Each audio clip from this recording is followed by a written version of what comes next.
বাংলাদেশের অর্থনীতির অন্যতম প্রধান চালিকা শক্তি হলো প্রবাসী বাংলাদেশিদের পাঠানো রেমিটেন্স। তবে চলতি 2025-26 অর্থ বছরের প্রথম 3 মাসে রেমিটেন্স প্রবাহে কিছুটা ধীর গতি দেখা গেছে। বিশেষ করে মধ্যপ্রাচ্যের দেশগুলো থেকে রেমিটেন্সের প্রবাহ কমেছে, যা দেশের অর্থনীতির জন্য একটি চ্যালেঞ্জ হিসেবে দেখা দিয়েছে।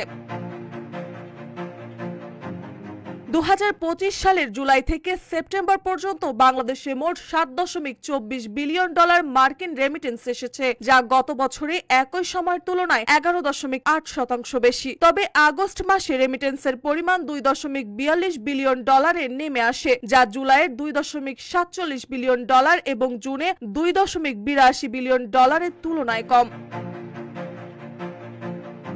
বিশেষজ্ঞরা মনে করছেন মধ্যপ্রাচ্যের দেশগুলো থেকে রেমিটেন্সের প্রবাহ কমার পেছনে কয়েকটি কারণ রয়েছে। প্রথমত, সেসব দেশের কর্মসংস্থানের সুযোগ সীমিত হওয়া এবং দ্বিতীয়ত বৈদেশিক মুদ্রার মানের তারতম্য। এছাড়া বাংলাদেশে রেমিটেন্স পাঠানোর প্রক্রিয়া সহজ ও নিরাপদ হওয়ায় প্রবাসীরা ব্যাংকিং চ্যানেল ব্যবহার করেছেন, যা রেমিটেন্স প্রবাহ কিছুটা ধীর গতি সৃষ্টি করেছে।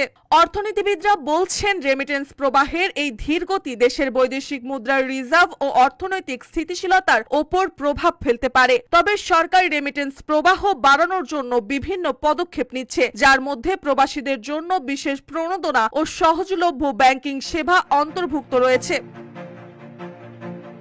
রেমিটেন্স প্রবাহের এই ধীরগতি বাংলাদেশের অর্থনীতির জন্য একটি সতর্ক সংকেত। তবে সরকারের পদক্ষেপ ও প্রবাসীদের সহযোগিতায় এই পরিস্থিতি মোকাবেলা করা সম্ভব। দেশের অর্থনৈতিক স্থিতিশীলতা বজায় রাখতে রেমিটেন্স প্রবাহ বাড়ানোর জন্য সকলের সম্মিলিত প্রচেষ্টা প্রয়োজন।